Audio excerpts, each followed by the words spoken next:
Hi, everybody. We are here today talking about marketing and communications as it relates to the veterinarian of record and the relationship between veterinarians and animal organizations.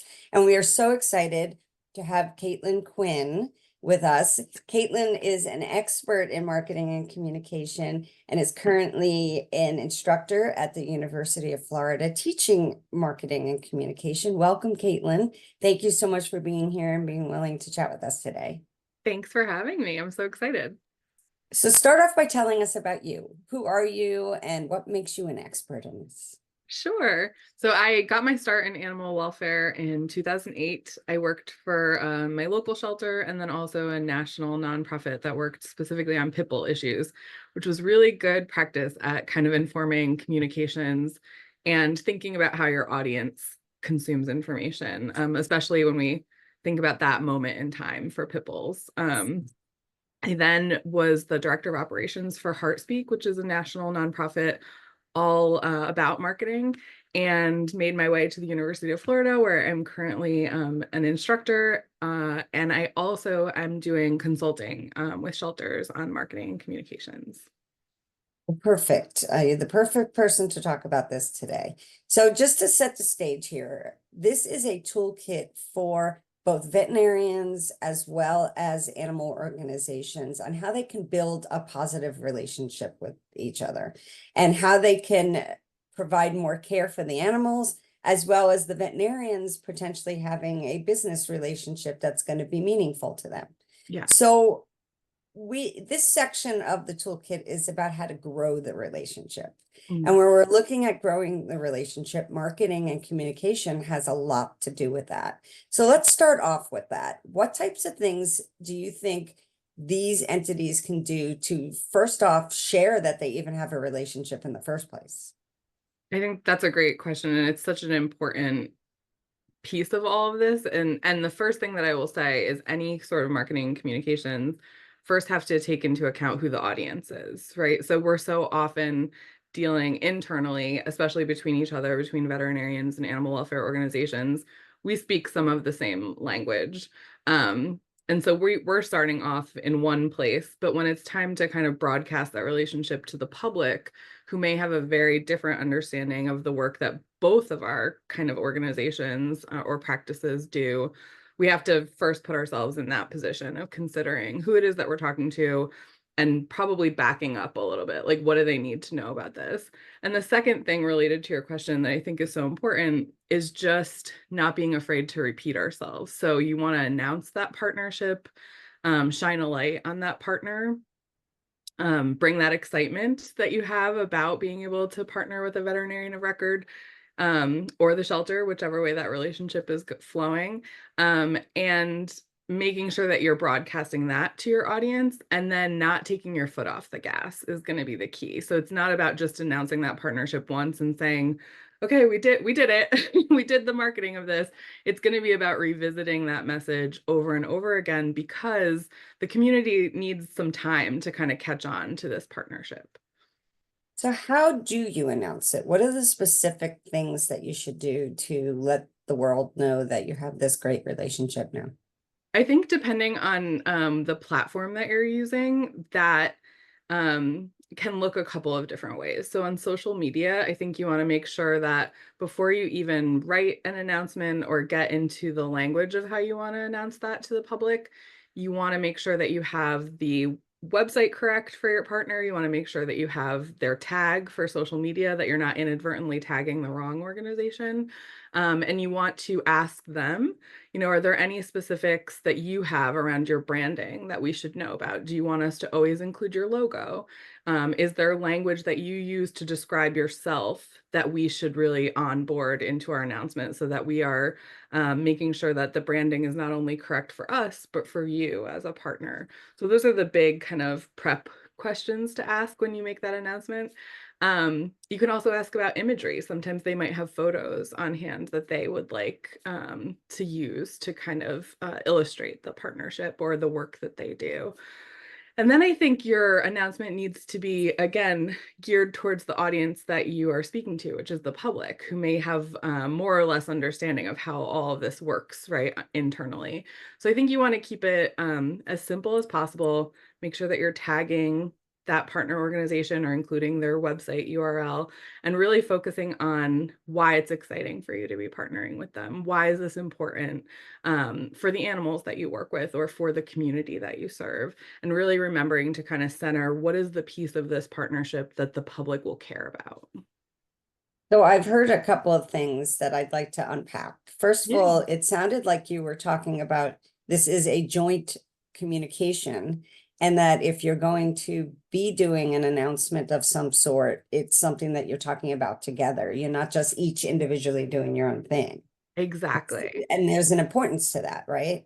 There is there it's so important, not only from, we've kind of touched on that mutual respect for each other and kind of saying what's your branding about, what is our shared interest in this partnership, but also being able to ensure that you're on the same page when it comes to those public facing communications. You don't want one partner to be framing this very differently from the other partner, because if you have an audience in common, that's going to lead to confusion really quickly. So it's really about not only that branding component, but like understanding each other and making sure that you're on the same page in terms of the language that you're going to use and how you're going to frame that message for the community.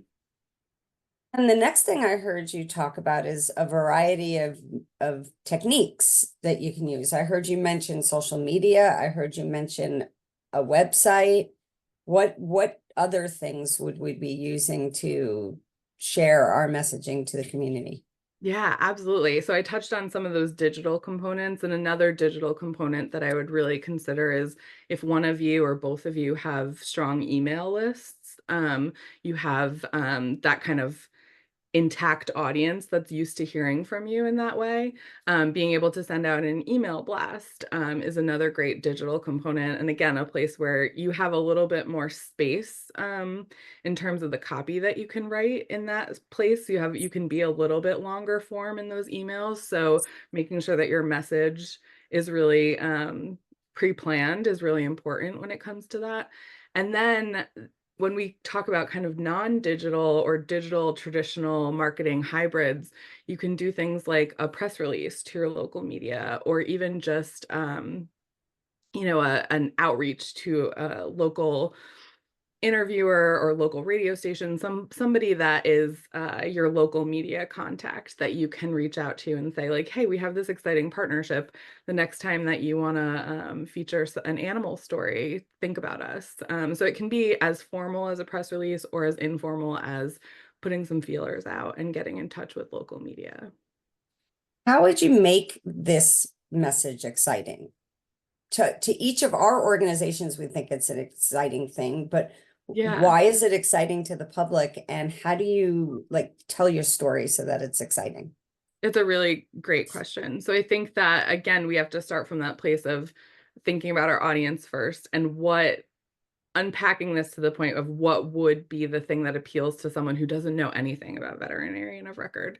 And I think that for most individuals in the community, especially animal lovers, so we can say that that's kind of our target audience, the idea that this is going to positively impact animals within the community is the centerpiece, I think, of the message for most organizations and for both partners that are participating. So I think that I would really focus a lot of the excitement around here's what this is going to make possible for the animals in our community. Here's what this means in terms of our ability to impact more animals, our ability to serve more families who are in need. Any of those kinds of bullet points that you can break down in terms of the end game impact of what this partnership could mean.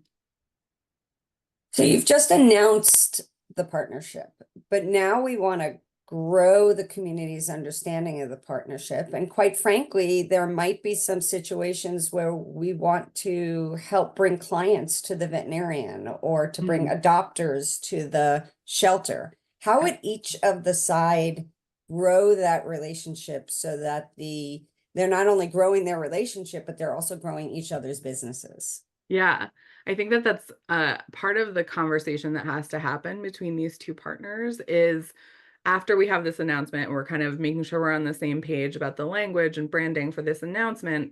How do we want to continue to message this long into the future? And what are the most important parts for each one of those partners to kind of see in terms of their own outcomes? So we know what their shared interest is. Let's figure out also what's really important for each of those partners to have highlighted as you go through this kind of communications journey. So that is going to again involve some collaboration and some conversation. Maybe as the veterinary partner, you are, as you said, looking for connection with new clients or a reminder to existing clients of why they should choose your practice. And so from your animal welfare partner, you're going to want to see that proper tagging of the organization so that it's easy to, get back to them, whether that's through the website or a website link or through a tag on social media.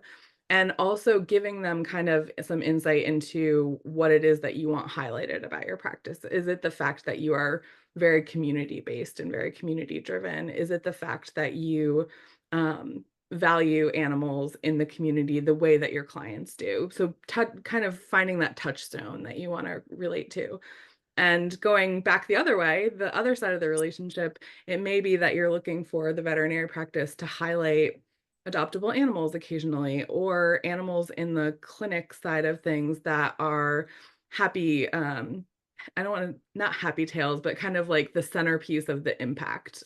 So being able to say, occasionally we want to do some storytelling around what this partnership is doing and why it's so important for our organization to have you as a veterinarian of record. Glad you brought up storytelling because it's such a powerful way to communicate and market, and it's really important. Mhm. How would you storytell with this relationship? I think I would be looking for any opportunities, again, to really focus on the piece of this puzzle that the community can understand, which is often going to be individual impact on individual animals as well as volume, right? So if you're kind of tracking before and after numbers in terms of data, that's going to be really important. This is how many animals we could serve without a veterinarian of record. This is how it's making a difference from the animal welfare side of things.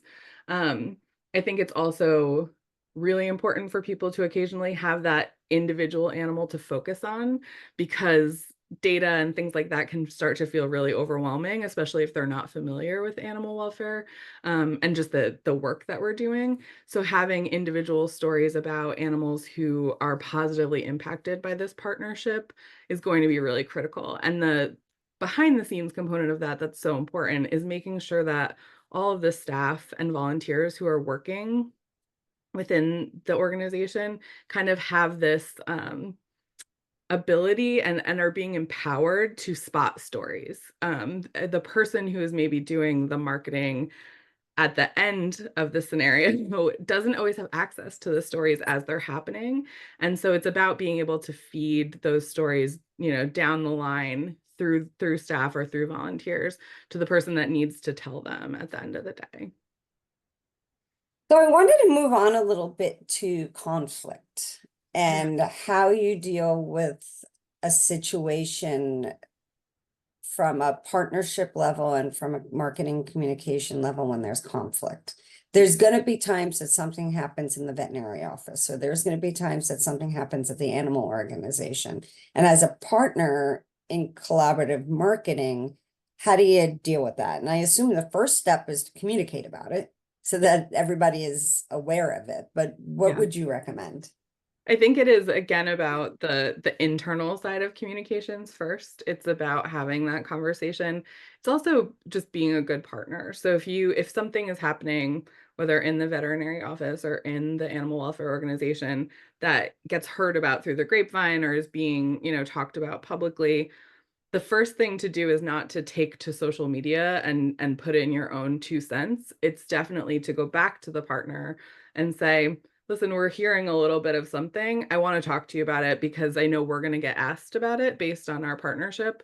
I just want some more information. I want to know how you all are messaging this situation and what we can do as a partner to make sure that we're being transparent, but also that we have accurate information. And I would say those are the two words that I think can sometimes sound like buzzwords, but are so critical to sustaining this kind of partnership is being transparent, truly transparent where possible, and also making sure that you have accurate information.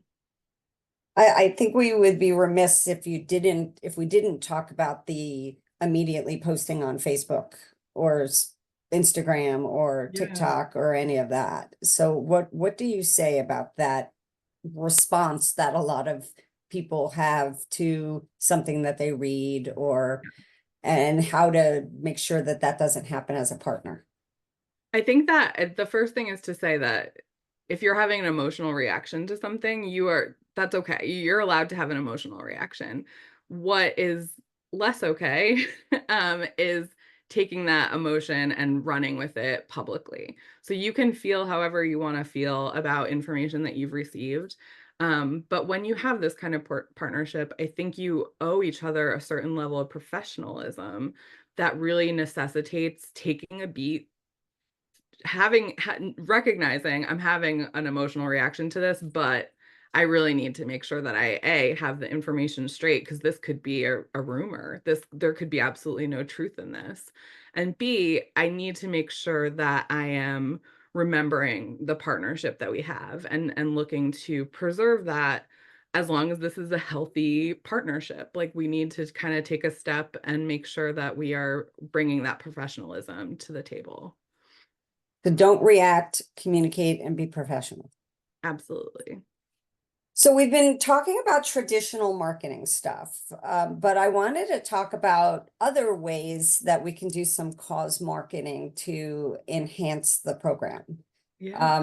And I'm not, sure what they are. I'm thinking maybe we could start with like joint events or community opportunities that would be considered marketing or promotion. What other ideas do you have for us to be able to really, and I'm market Yeah. this relationship? I think the events is a really important one. And especially, depending on the size of your community and kind of what options are available to you. I think the idea of being able to co-host or co-sponsor events where possible, or if you're being given an opportunity to have a table or some information, being able to co-brand in those situations, or at least bring a little bit of the other person into that. I think that that's a huge one. I'm trying to think, like, I think another just very subtle way to do some of this, which maybe is a little bit more traditional, but making sure that you have each other's logos on the website, making sure that you are kind of looking for those opportunities of shared interest, right? So if there are specific pet related groups or businesses in the community, looking for opportunities where you can also work with them to kind of broadcast and celebrate this relationship, I think are all, um, things that are a little bit more like were more traditional before we were so based on social media, I think, as humans in the last couple of decades. But I think that there's a reason why they still work, like, and why they almost feel more innovative at this point to get more community based. I think those can be really important. So if you're going in the community and you're doing a presentation about your organization to Rotary, make sure you mention the other Yeah. person as a partner.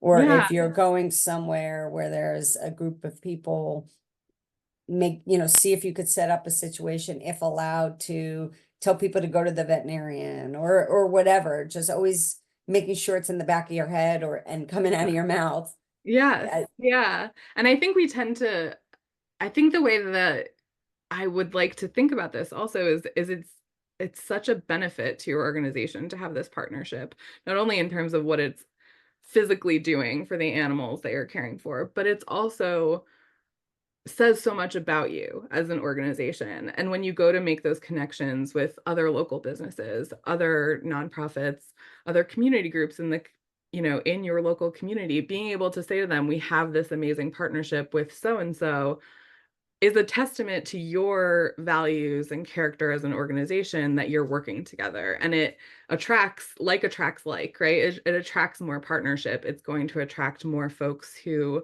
um, see that kind of strength in partnership and want to be a part of it. And it also is a door opening to part of your audience that you may not have had access to before. So you each are bringing your own, kind of micro community with you to this partnership that maybe the other didn't have access to before. Maybe the veterinarian you're working with has access to clients who could become donors, or clients who had never considered volunteering or adopting or whatever it is that they didn't have access to information about your organization in the past.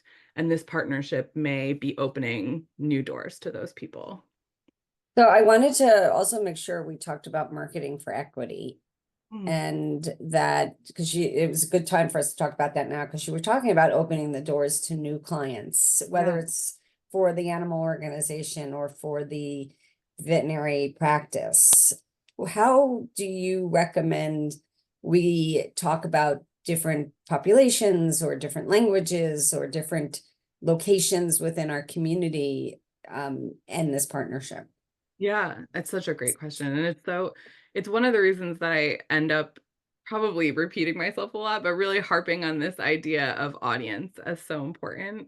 And one of the reasons that I think that's so important is the work that we do is highly specialized.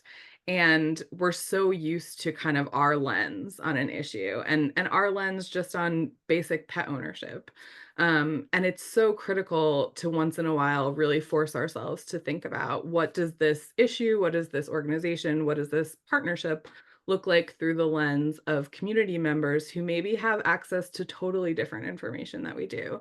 And I think the first kind of way for us to be more equitable and more inclusive in our marketing is to really just make an attitude shift towards, not having the doors closed necessarily to anybody, and looking at things through a lens of opportunity. So looking for ways that we can break down the jargon or the language that we use so that it's in plain language, so that it's highly accessible to the entire community, regardless of, how long they've owned a pet or what they might know about veterinary medicine. That I think is the first and most basic way for us to kind of make a step towards inclusion. And then you get into looking at, what are the other predominantly spoken languages in your community? How can we make sure that some of what we are putting out, whether it's resources or promotional material, or even a little bit of our press release, is in another predominantly spoken language in the community, so that we're making it accessible. And those kinds of things are a hint to your community that, like, we would like to be connecting. There's always more work that we can be doing. But here's our first step towards really making sure that you're part of our audience. So you earlier were talking about logos and making sure that the logos are shared. Yeah. But is there anything fun we can do with a partnership like this? Maybe create a joint logo, maybe come up with a catchy name. Like I'm thinking like Bennifer, right? Maybe it could be like Vetster or something. I don't know. But is there anything that we could do? And I guess really my question is about creativity and Yeah. fun. And how do you make the marketing, communication, and increasing awareness fun? Yeah, absolutely. So I think a joint logo is a super fun idea, especially if there's already maybe some branding elements that you have in common, or some way for you to kind of put We together. both you both have an animal, right? So Right, that's one star. exactly. Always a strong. But I think that something like a co-branded logo, or even falling short of that, is there a way for you to give this partnership a title that's really kind of exciting for the public? Again, like veterinarian of record, we know what that means. That's very much our kind of internal speak, our internal Right. jargon around this. So is there a way for us to message this differently to a community that this is more of a complex issue for them to understand? So is there a way for us to break that down, simplify it, and also make it sound like the superhero kind of partnership that it is. And the other thing that I think that can be fun and very creative about this is looking at the different ways that you can deliver the same message over and over again, right? And so that can come into play where you get into using video a little bit more or photos a little bit more, especially on social media. Are there ways for you to do quick little interviews with some of the veterinary practice or vice versa, so that there is a little bit of a get to know the people behind this work element happening? Are there ways for you to use a little bit of humor by jumping on a social media trend or a trending sound, and kind of highlighting that partnership so that both organizations are getting tagged in the video and really kind of showcasing that you're an organization doing serious life-saving work, but you're not afraid to have a little bit of fun, and a little bit of humor around the work that you're doing. So is there anything we haven't talked about? And I'm glad that you just touched on images and videos because that's really important too. Like, for example, animal shelters always want to show, cats indoors and dogs with collars on their neck, but a veterinarian might not know that, right? Yeah. So it's not just like it's showing an image to make sure that the philosophy and the values are clear too. And that also goes back to the communication, right? So Absolutely. what other things have we not talked about yet that you think Yeah. are important for this? I think that's a really great point that you just brought up and has to be part of that kind of initial alignment that happens is the sharing of those images and kind of saying, I think you shouldn't be afraid to say with a partner, as long as the list isn't 10 miles long, like here's our short list of things that are just kind of off limits for us. We don't use this language and we don't show animals in this situation. What's your list look like? And again, coming to that conversation with mutual respect and allowing the other partner to have input on that. The other thing is that we haven't talked about completely is just the use of different social platforms. So if your partner is using very different social platforms than you, that's okay. It's access to a new audience, but you have to be able to have those conversations and say, listen, our shelter's on TikTok right now, but I see that you're not using TikTok. Can I send you the video and you can repost it on your Instagram? Because it'll also perform well there. And it's also when it comes to those kind of social platforms, this could be a whole other conversation, but it's also about not getting pressured into, I have to do all the things. If you have a solid presence on Facebook and you're using Instagram really strongly and you see that, your partner is using TikTok, but that's just not within your bandwidth right now to take on another social platform, that's okay. You can find ways to adapt, again, that same content that they can post on TikTok to Instagram and vice versa. You want to be really strong on the platforms that you are using before you diversify and possibly spread yourself too thin.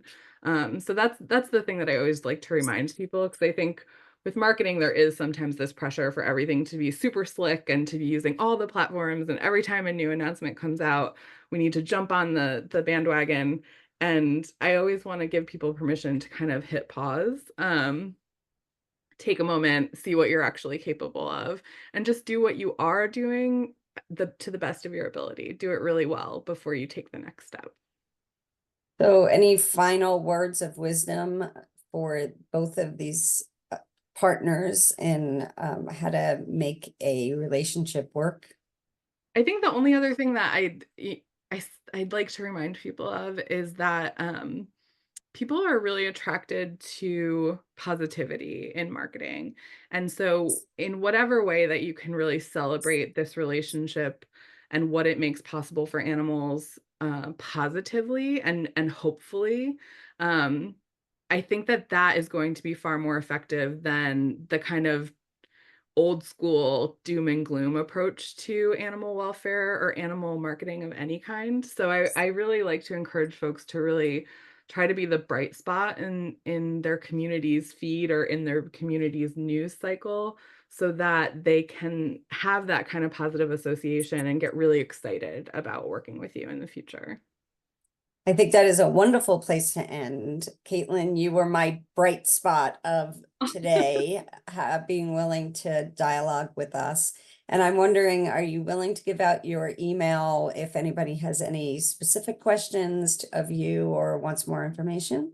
Absolutely. So I mentioned that I'm doing a little bit of consulting work, and my email that you can reach me at for that is Kate, Cait, Quinn, Quinn, creates at gmail.com.